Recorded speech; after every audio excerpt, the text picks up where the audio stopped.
Hello, Storygoers, and welcome back to another episode of Tales from the Cartridge, the video game storytelling podcast.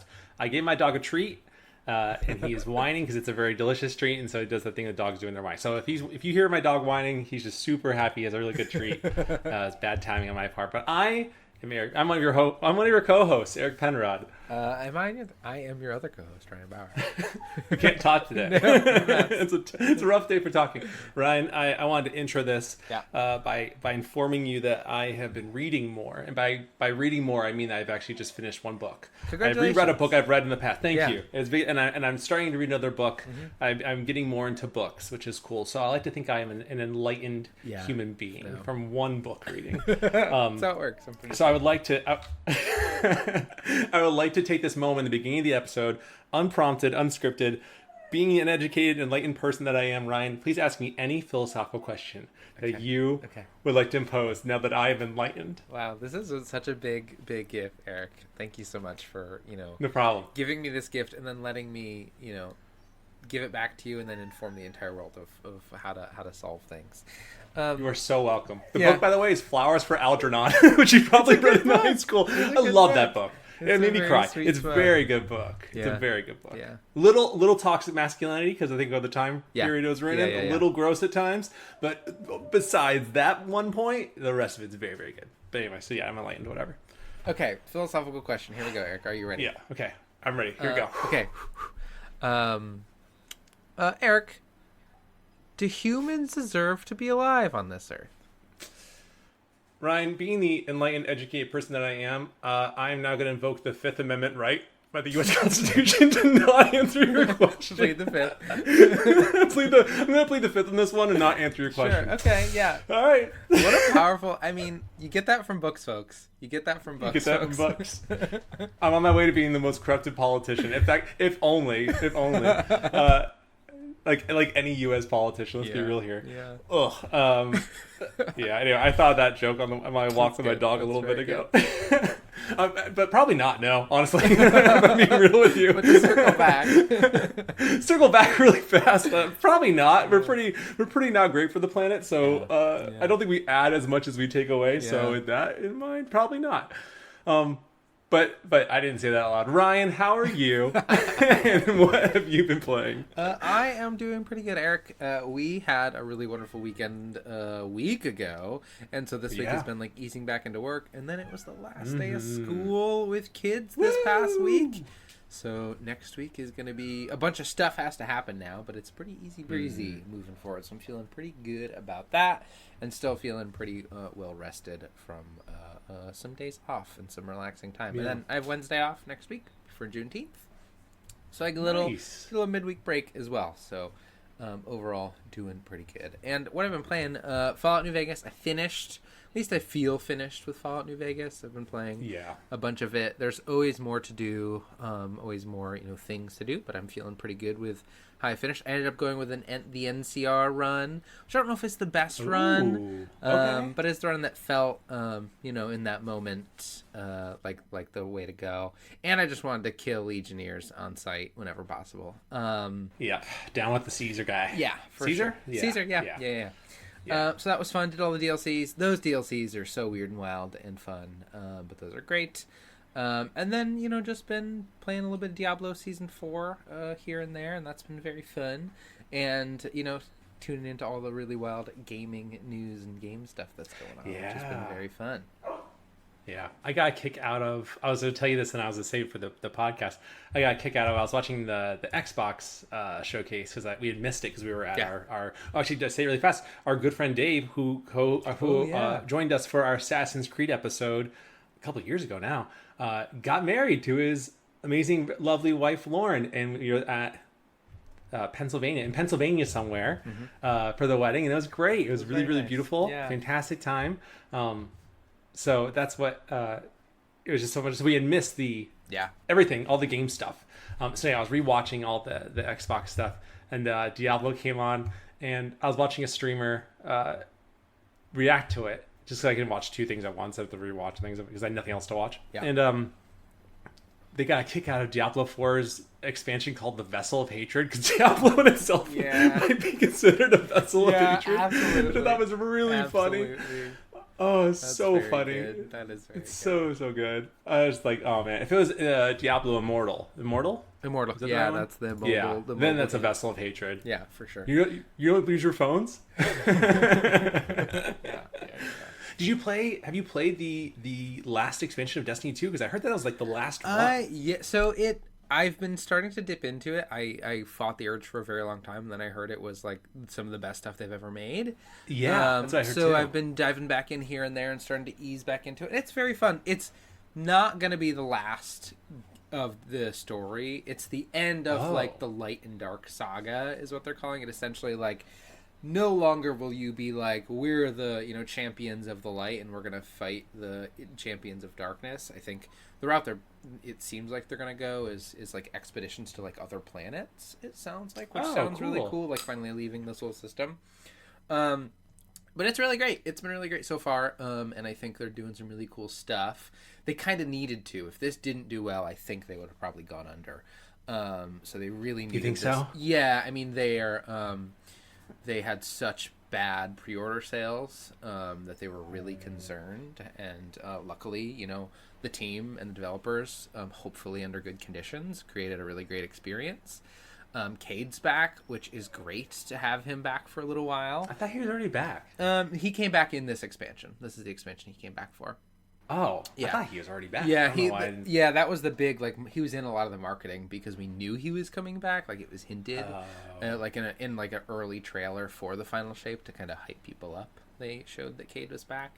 But it was really great to hang out with Cade. It really captured that kind of Destiny 2 early tone of like a little bit silly and a little bit fun, which kind of lost over the years in a major way. In Nathan Fillion's just an incredible voice actor. But yeah, so what I've played is great. I'm excited to do some more. And I'm glad it was good. It still, again, like all things, feels real weird because the people up at the top made some really bad decisions. But as they do. But yeah, it's been they really need to fun. read more books. They need to read more books. Then they would understand. Then they would get it. How not to sexually harass people. Yeah, give it to all the Blizzard top brass, all of them. Yeah. Let them be enlightened. Yeah, but cool. All right, well, I hope you enjoy it. I hope it's good. Yeah, and I'm happy to talk more about it down the line once I have a more full idea of the experience and what the narrative and story stuff will be. I think it looks like they're going to do some really cool narrative stuff, but Destiny is so hard because it you need so much context to understand 100 things, and it's all kind of hidden and lost away. So but yeah, so it's been good. But Eric, how are you? What have you been playing? I'm good. I'm getting like the Sunday scaries. I had this last week off, but now I go back to work tomorrow, so I'm like, I don't want to do it. But it's not even that bad. It's not even that bad. Yeah, you gotta rationalize it. You know what I mean? Not even that bad. I learned. I think did I talk about this last time? Maybe with ADHD, you fight the big emotion with the logic. Yeah, did I talk about that already? Yeah. I thought so. Okay, yeah. That was my ADHD brain forgetting what I've already talked about. So you just gotta fight. I use that logic. I use that logic to fight it. Not that bad. But I'm good. And then for what I've been playing a little bit of Fortnite, but I have fallen off a little bit. Though I will say I did channel my inner 12-year-old yesterday because Murder on the Dance Floor, I don't know if you heard that song before, Ryan. Mm-hmm. It was an emote I found yesterday. I didn't find it. It's been on the shop. So I don't know. I really like that song. So I bought the emote because it was really funny. And then I was playing yesterday morning and it was just me and one other person. And this person just kept running away from me. And I could not catch up to them to beat them. It was driving me. It was like 10 minutes of chasing one person, and I literally thought to myself, if I lose this, I will probably never play this game again. At least not in the next month. Yeah. There's no way. I did end up winning. Okay. Not to brag. I did get the dub, and then I immediately busted out Murder on the Dance Floor as my emote, and that was very, very satisfying. So now I'm back in it. Yeah. But I have fallen off a little bit of Fortnite. It hasn't been as enticing as it was before. I think I'm hitting a wall with it. So, which is good because I need more story games in my life, I think, and I think this is a good time to kind of like transition a little bit away from Fortnite and play other things such as Hades 2, which I have finally gotten more into. And it's so we were talking about this before we started, and I'm not going to spoil anything about it because I want people to be able to enjoy it fully without any spoilers. But man, I just love it. It's just so good. Yeah. Oh, I love that art style of that game is so inspiring. I like to do art myself, and if I can just do like 10% of the art quality of that game in my own art, I would be so happy. Like, it's just such beautiful artwork. I love the character designs. I love everything about that story. It's just so much fun. It's just so good. And just the repetitiveness that, like, it seems so repetitive in a bad way, but man, when you start playing, it just gets so addictive because you want to get better and better and better. It's so much fun. I love it. It's so good. So yeah, I've gotten a lot further in the game. I have a little bit more to go. Thankfully, you told me a little bit of what else I could do, and I was like, oh, okay, I could do that. So I'll probably play that a little bit, and then I don't know what's next after that. So I'm a little excited to see. I don't know if it'll be Final Fantasy Rebirth time, or I don't know. I don't know what else will be up. So nothing super major came out with all the Game Awards and showcases that I was super connected with. Nothing that dropped that I was like, oh, I cannot wait for that.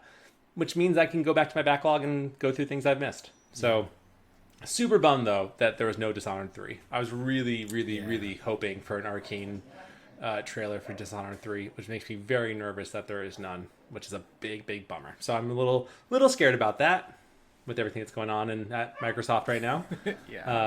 So, but they didn't beat us over the head with how much they love their developers. That would have been a little bit... Oh, yeah, it sure would have been. A little bit gross at this point, right? Yeah.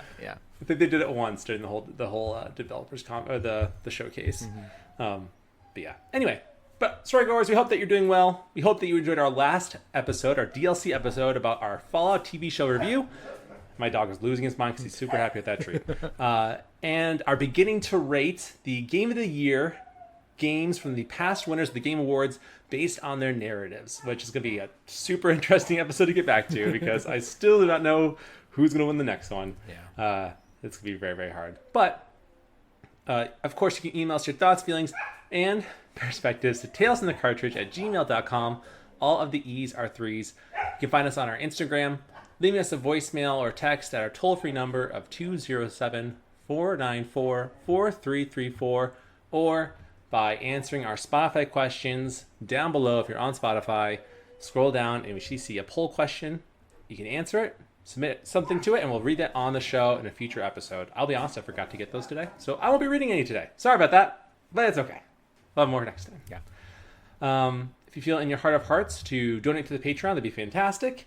And of course, if you also feel in your heart of hearts to rate us on Apple or Spotify, that would be super duper cool too. But today, we're finally back for a normal story from Tales from the Cartridge. That's right. Back to the OG ways, as it should be, with the new format that we're doing. We're breaking these stories, these bigger stories that we would tell, into chunks, as we are kind of with everything else, to help us be able to write more and do more things. We won't beat your head over with the new stuff we've already talked about before. So, but Ryan, as you're yawning, I'm sorry. Would you like to do the honors of introing this game that we're covering today?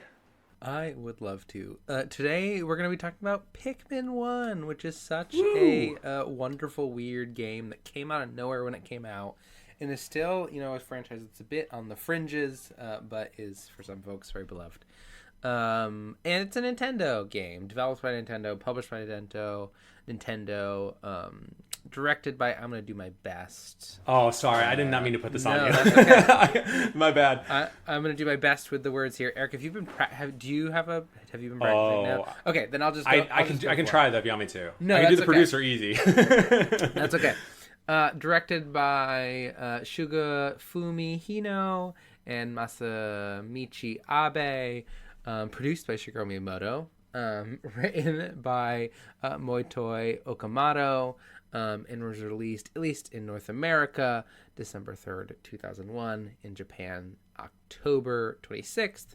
And PAL is PAL Europe and everywhere else. I think everything else, basically. Yeah, I think that's what we've... Yeah. I think we've done this so many times that we've decided that every time. June 14th, 2002. Way later than everybody else. Yeah, interesting. Almost like a whole year later. Yeah, I wonder why. I wonder if it must have had something to do with either licensing or what's it called? Localization? Localization, maybe all the different text and languages took time. Yeah. That's interesting. I didn't realize it was, I feel like this is back before, obviously this is before social media, of course, but I didn't think that it would be so different between October to December in release dates for Japan and North America respectively. So that's very interesting to me as well that it wasn't so prominent, or wasn't so needed like it is now to release on the same day. Yeah, absolutely. As it was back then, because you weren't really talking, unless you were on like a forum or something, right? No one really knew. Yeah. So yeah, very interesting. Very cool. I mean, not very cool, but you know what I mean. I like that everything drops on the same day now. I think it's way better. Absolutely. And in some ways, pretty necessary to make sure folks don't get spoiled for things. But yeah, this was a different time, a very different time when this game came out. We talked about this before, and we're about to get into our memories about it, but this game is this first game for me, trauma-inducing. We talked about this already, but I'm going to jump into my memories. Please is that cool? Please, yeah. Okay. I remember getting this game and being so interested in the idea, because the Pikmin were cute. They're kind of creepy, though, but not too creepy where I wouldn't play the game. And I was interested in the idea of collecting these parts and rebuilding the ship. But man, the monsters in this game freaked me out so bad. And just the constant sound of Pikmin dying and their little ghost going, just constantly. And I know I've said this before. I think this game, you said it came out in 2021, so I was 10. Yeah. Which is wild. So I mean, I'm just a dumb old 10-year-old, right? I'm just a dumb old 10-year-old. I can say that because it's me. I was just a dumb old 10-year-old playing this game, and I had my as most people probably already know listening to this, I had just a group of yellow Pikmin because I needed to have the bombs for whatever mission I was doing or whatever. And I just wasn't thinking. And I had just yellow Pikmin. And I walked into a puddle of water to get to where I needed to go faster. And I just didn't realize it. And then all I hear is just fluttering, like water fluttering. And I looked back, and they're all drowning. And I'm whistling on them, and no one's doing anything because I don't have any blue Pikmin. And they all, like 20 Pikmin just die. Like, all like just a massive. I remember just standing there like horrified by what I've done. I have just killed these creatures who are willing to help me because I'm a horrible leader. I'm a dumb old 10-year-old. You know what I mean? Yeah. And the sad thing is, Ryan, I'd probably do the same thing now being a 33-year-old.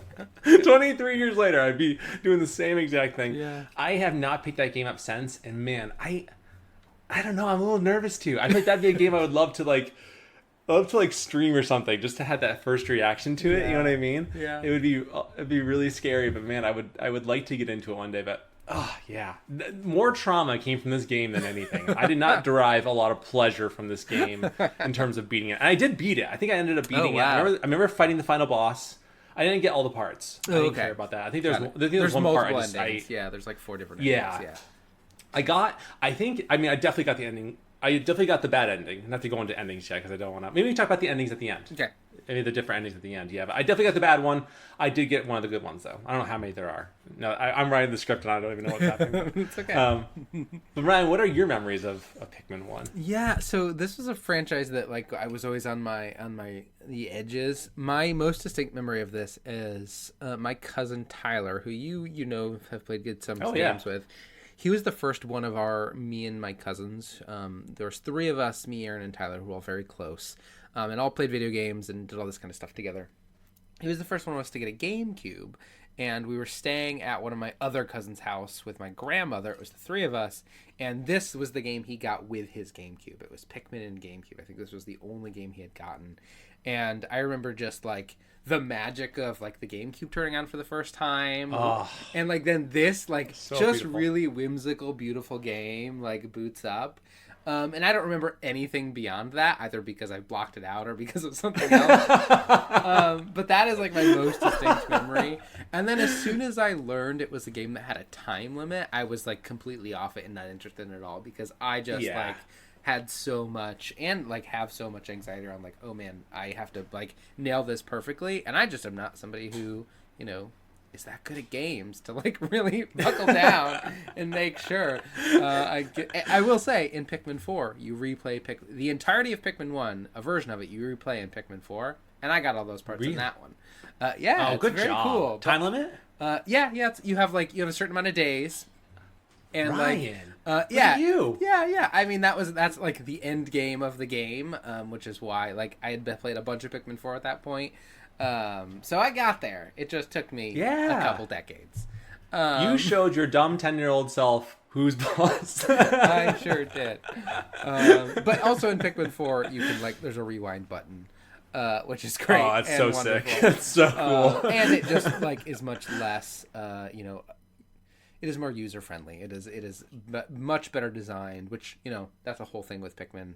There's been a lot talked about, but we don't have to get too much into it. But that it's gone back and forth. But yeah, just really it's a series and a franchise that I've always loved the art style and idea of, because it's very cute and very fun. But the games, I think I played 3 because it's fully co-op, which is very cool.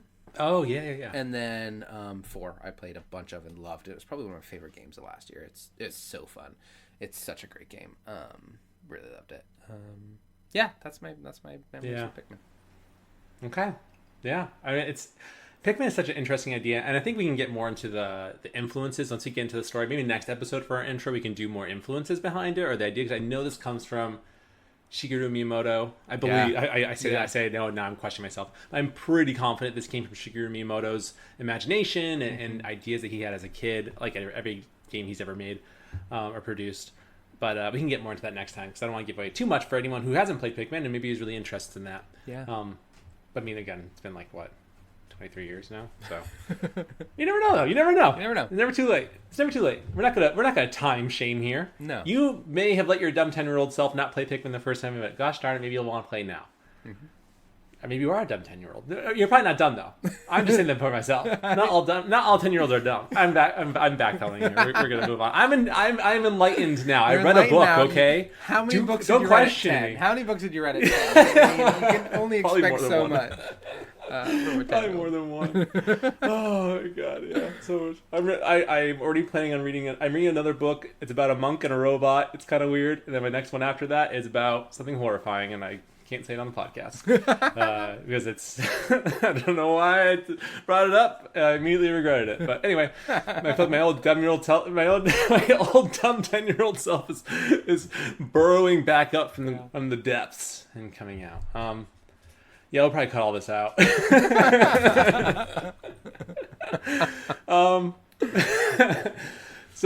Storygoers, remember, this is only part 1 of Pikmin. This will probably be a 4 to 5 part series. So please just be patient with us as we tell this story. Then, of course, at the end, when we're done telling the story, this will all go up into one big episode for your enjoyment. But I really do feel like this method will help us to make a better story. I'm really excited for the editing process for this one, as I'll have more time to put in really cool sound effects and make it more deep and gripping, hopefully. But so that's the goal. We'll find out. It's just find out. It's worse. It just doesn't work at all. It's just me doing the sound effects of all the Pikmin dying. That'd be great. Should I put Olimar in the story with his yellow Pikmin and they all just die? And the trauma he feels from it? Really, I mean, telling part of it, living your own truth in the story might be a nice way to really connect deeply with the story and what's happening. You know what I mean? Having that experience, impact Olimar in some way might, lead to a better story down the line. Or not. I think we all were at that point when we let a bunch of Pikmin die as kids. You know what I mean? For sure. Absolutely. Yeah. I mean, it speaks to the power of this game's ability to communicate, that you should care about these beings. Because this is a dumb 10-year-old. I did a lot of dumb things in video games that ended up people getting hurt and dying. Too. And it probably wasn't nearly as impactful as when these Pikmin are sad. Yeah. So, good on Nintendo for being monsters in that way. Side note, did you ever play Majora's Mask, Ryan? No, I did not. Oh, do you know about the whole bomb thing that happens? The thief? No, there's a part in Majora's Mask. We will get to this game one day. I swear it. I swear it. My dying breath. We will get to Majora's Mask one day. There's a part in Majora's Mask. And again, this game came out a year before this game, which is actually kind of wild to think about. This N64 game came out a year before Pikmin, which is kind of crazy. Yeah. Around the same time period, I think, too. It's a year apart. That's kind of weird. But anyway, there's a part in the end of day 1 of the 3-day cycle where this old woman, the grandmother to the owner of the bomb shop, is walking with a sack of bombs, and the local thief comes over and will steal her bag of bombs, and you have to go over and use your sword to cut the sack. So he drops it, and the thief will run away, and then you can give the bombs back. Well, being I'm sure many people can probably identify with this, so I'm going to just blanket statement this one. As dumb 10-year-olds, you think, oh, I'll just, rather than, if I can't reach the thief, I'll just shoot the bag with an arrow. Yeah. With my bow and arrows. So I pulled out an arrow and I shot the bag. Do you know what happens when you shoot the bag, Ryan? I imagine it explodes for some reason. It explodes and you kill the thief. Oh my God. He's totally just gone. He vaporizes. Like Nintendo sets you up to murder somebody without you realize it, because you use your dumb 10-year-old brain to sort out the problem. Yeah. And you end up killing someone inadvertently. It's kind of weird. It's kind of messed up when you think about it, honestly. It is kind of messed up. What's up with Nintendo? Why are they doing this to kids, to dumb 10-year-olds like me? Yeah. I know. They set me up for failure. All right. On to the story? Yeah, let's do okay, it. cool. Let's get into it. All right. This is part 1 of Pikmin.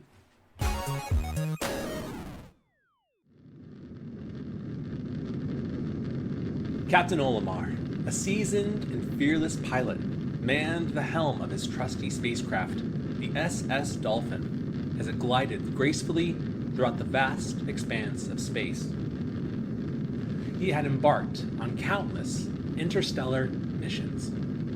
But this time, fate had something extraordinary in store for him. As the SS Dolphin cut through the darkness of the cosmos, an ominous sight caught Olimar's attention. A blazing meteor, hurtling towards his direction with unstoppable force, threatened to engulf the ship in its fiery path.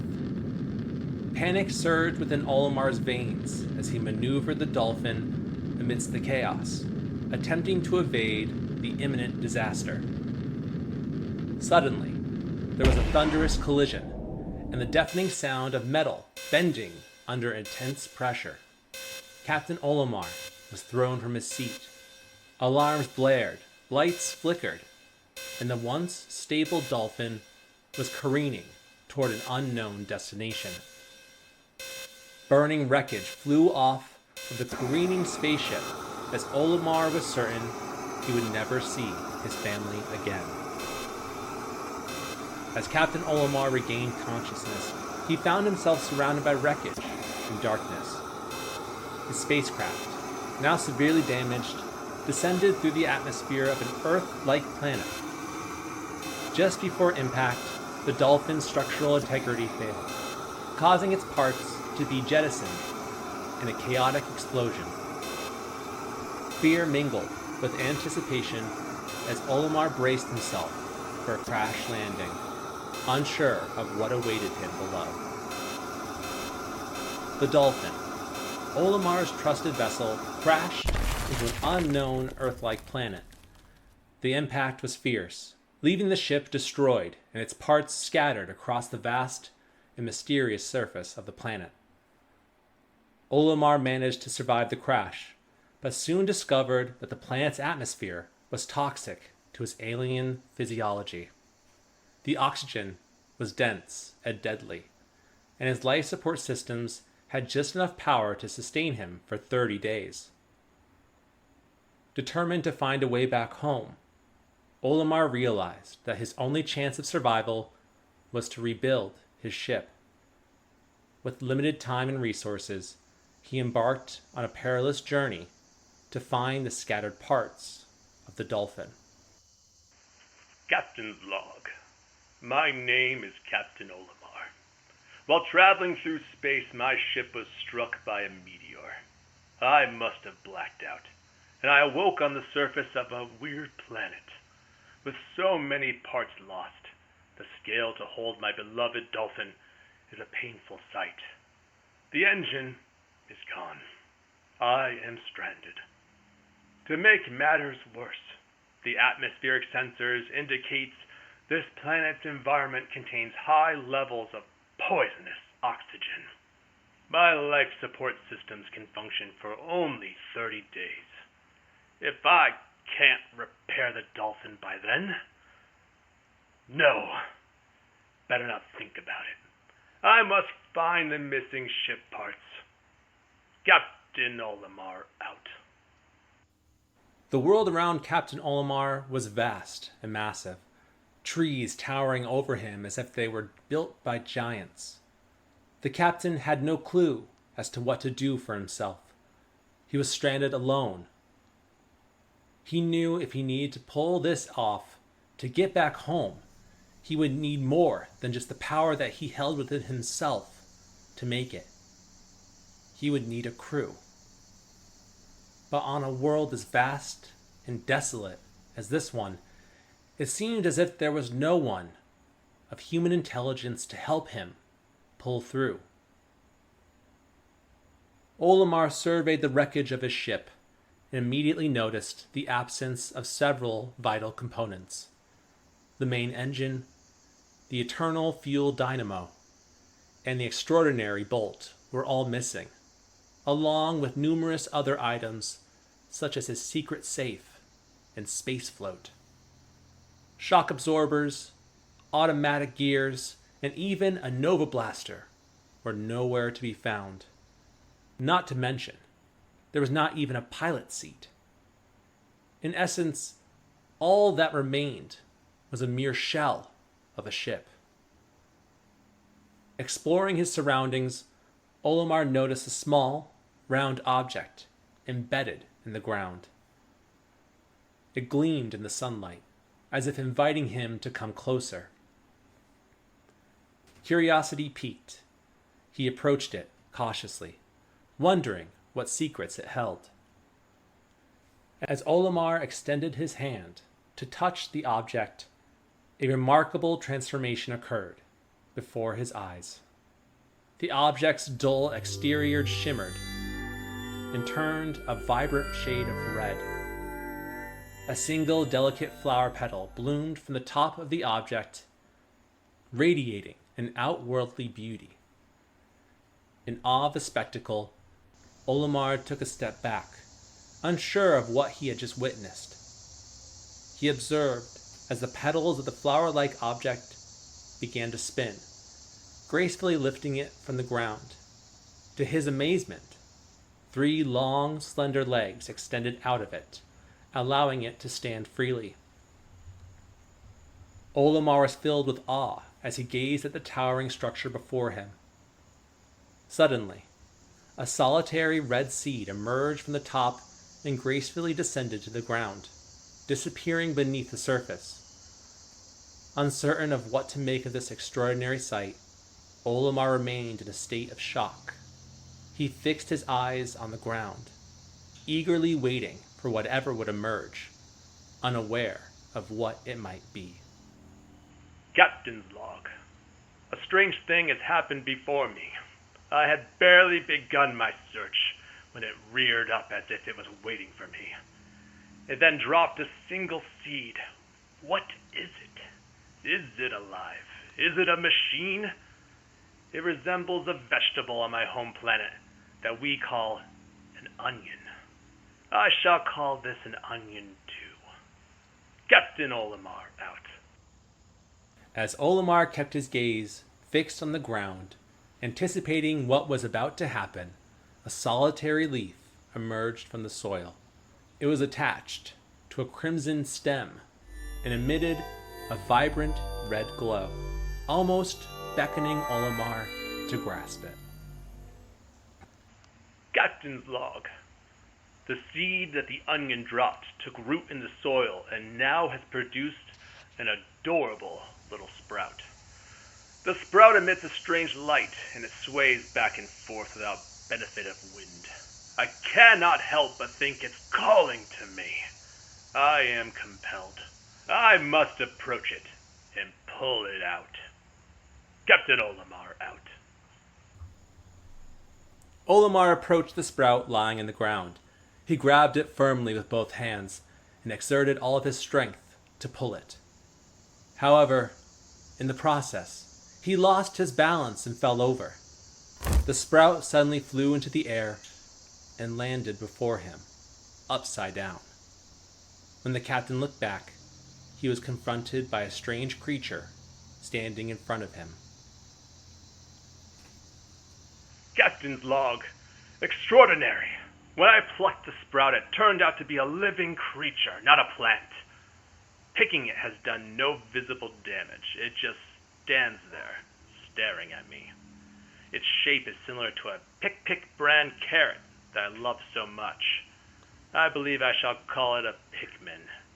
Here I am, stranded on a toxic planet, fighting to survive, and yet I'm intrigued. I must research this fascinating creature. I shall try to grab it and throw it, and I'll even call it to my side with my whistle. I must survive. I need to familiarize myself with how to work with these Pikmin and my surroundings. Captain Olimar, out. The Pikmin, named cleverly by Captain Olimar, was a short creature, approximately the same height as him. It had a red body with large white eyes that had black irises. On top of its head, a single green leaf adorned the stem. Additionally, it had a sharp nose that extended downward just below where a human's nose would typically be located. Olimar surveyed his surroundings once more, attempting to comprehend the environment. He spotted 2 substantial flowers emerging from the ground adjacent to the red onion. These flowers bore a resemblance to the posies that existed in the captain's home planet. Approaching the red Pikmin, Olimar grasped it by its stem and hurled it towards one of the flowers. The Pikmin soared through the air, latching onto the flower and forcefully colliding its pointed nose against it. The impact caused the flower to shatter and scatter fragments as it descended to the ground. The single Pikmin was busy, rustling with the flower, pulling apart the petal attached to the center. Then it took the pellet marked with the number 1 to the onion. The Pikmin watched as the petal flew up into the air and entered into the red onion. To Olimar's surprise, 2 more Pikmin seeds emerged from the top of the onion, gently falling to the ground with small green leaves, ready to be harvested. Captain's log. Astonishing. The onion has sown more seeds.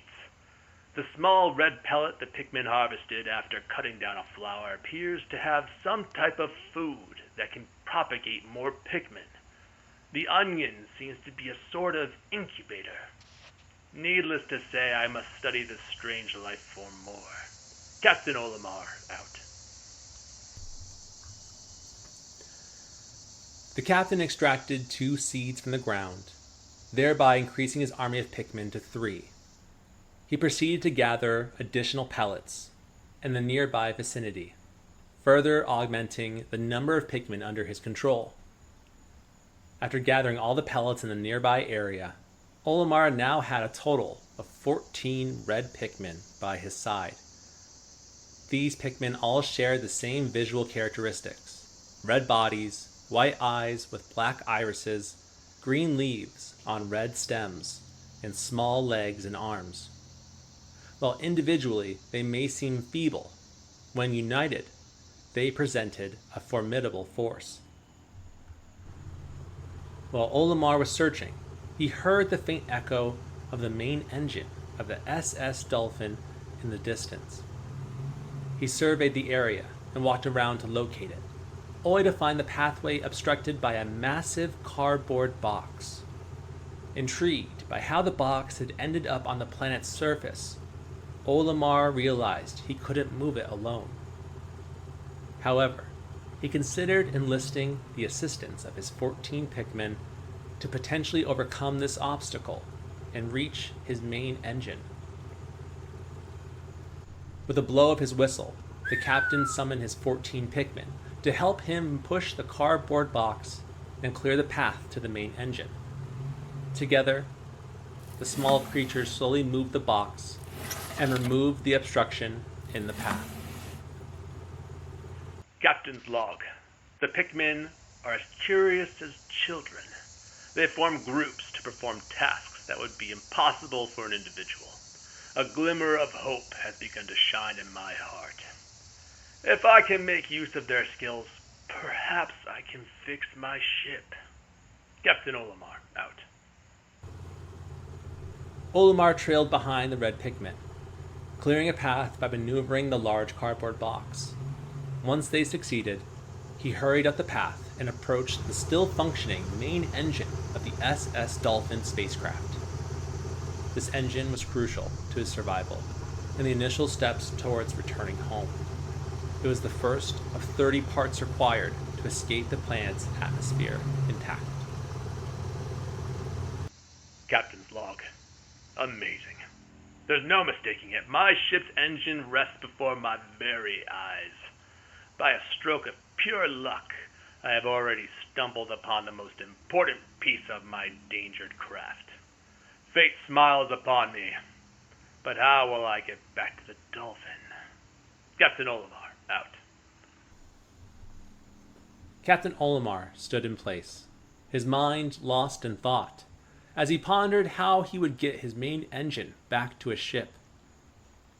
As he did so, the Pikmin around him gathered the pellets that were on the ground and scurried them back to their onion that took them in and pushed out more red seedlings into the ground. As Olimar followed them, he continued to wonder what he would do to get his engine back to the Dolphin. He watched the Pikmin feed their pellets to the onion and thought of his wife as he approached to pluck his new allies from the ground. Captain's log. When many Pikmin seeds sprout all at once, I find it rather tedious to pluck them out from the ground individually. My wife always told me I was no good at routine tasks. I guess I should try to get it all done at once by picking all the Pikmin from the ground. Captain Olimar, out. As Olimar continued his journey, he diligently collected new friends from the ground, growing his army of little Pikmin. Suddenly, he had an inspiring thought. What if the Pikmin could carry his engine back to his ship? Thankfully, he already had 25 Pikmin by his side, which he hoped would be enough to help him retrieve the engine and bring back the SS Dolphin. Moving quickly, Olimar led the way while the Pikmin followed closely behind. He pointed towards the engine, and the Pikmin obediently surrounded it. With their small hands firmly grasping the main engine, they bravely carried it all the way back to Olimar's ship, completing their mission. The Pikmin placed the engine in front of the SS Dolphin, where it was absorbed by the tractor beam. The engine settled back into the ship, causing it to regain functionality. Although it was damaged and unable to depart from the planet, Olimar felt a sense of accomplishment and jumped with joy. Captain's log. Oh, glorious! With the help of these Pikmin, I've taken a huge step back towards home. My ship can once again lift off. The glimmer of hope is beginning to burn more brightly. But what has become of the remaining parts? That search continues tomorrow. Captain Olimar, out. The sun began to fall as Captain Olimar blew his whistle as a sign for the Pikmin to go back to their onion home. The sounds of large footsteps could be heard behind him as the captain looked back to see large monsters come from the distance. Their massive bodies, with bulbous eyes and speckled backsides, rushed to them with a crazed look in their eyes. He would never stand a chance against them as he is now. Olimar quickly ran to the Dolphin and ignited the engine. He had enough power to go into the atmosphere of the planet and wait for morning to come, again, to collect more space parts. Captain's log. 1 day since impact. I've somehow managed to launch the Dolphin, but I was surprised to see the Onion lift off with me. Perhaps the Pikmin cannot survive overnight on the planet's surface. Or have they merely decided to join me for other reasons? Either way, it seems they will help me again tomorrow. The Dolphin is missing 29 parts. If I can't recover them all, I may never return home to my family on planet Hokotet. Analysis shows life support systems will function for only 29 more days. How can I repair my dolphin in such a short time? A dense forest is visible on the surface below. As it holds the keys to my survival, I'll name it the Forest of Hope. I'll explore it tomorrow. Captain Olimar, out. And that is part 1 of Pikmin 1. The intro scene. Such a weird game. Like when you say it out loud like that. It's such a weird game. It's so charming. It is like they're super like it like going. I'm gonna go to a new planet and make these. So messed up. That's problematic and bad. It is also so cute and charming. Like the sound that Pikmin make when they're like pushing a box is so sweet and cute. The sound is they make like when you're walking and they all like make marching sounds. Will sometimes just go burr, burr, burr, burr, burr. It's like so sweet. And like having you go through, having you tell this story is just bringing me back to like that really like childlike wonder as you're like walking around this space and discovering these wonderful creatures. And it's very sweet. And it makes me want to go play Pikmin very bad. I kind of want to do too. I want to do the co-op. I think it'd be a lot of fun. Yeah, the co-op would be very fun. I don't know if it's on Switch is the only thing. I think it actually is. I think so. I think he's added it recently, right? Okay, cool. Yeah. I kind of want to do the 4th one just to see if I can like... The 4th one's so good. I want to do it. Is that co-op? So is 4th one co-op? No, it's co-op in that like one person can like shoot a cannon. Like it's like little brother co-op where like one person is doing everything, the other person can like do some really basic things and still like play along but aren't actually like fully playing, versus like in I think 3, it may have been 3, it's like full split. You both control different people and you go off and can get your own groups of Pikmin, and like some puzzles require you to do things like together in unison. It's very good.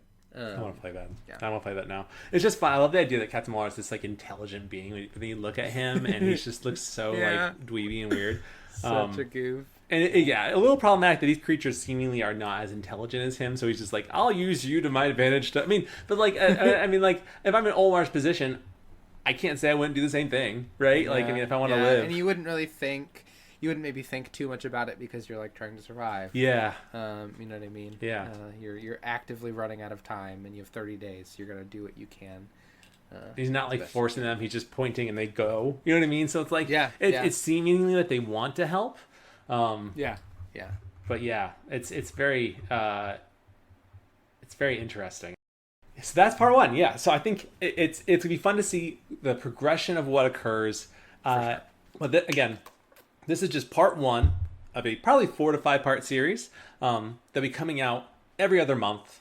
Next month, we want to say what it is next month, or should we keep it to ourselves? Yeah, I'd be happy to. Next month, we're going to dive into Fallout 1. We've been talking about it for a really long time. I've got a good chunk of it, written. I'm going to go through and beef it up because I'm going to give it the same treatment of we're only going to cover a beginning part of it instead of like the huge, trying to jam a huge game into like a 2-hour time.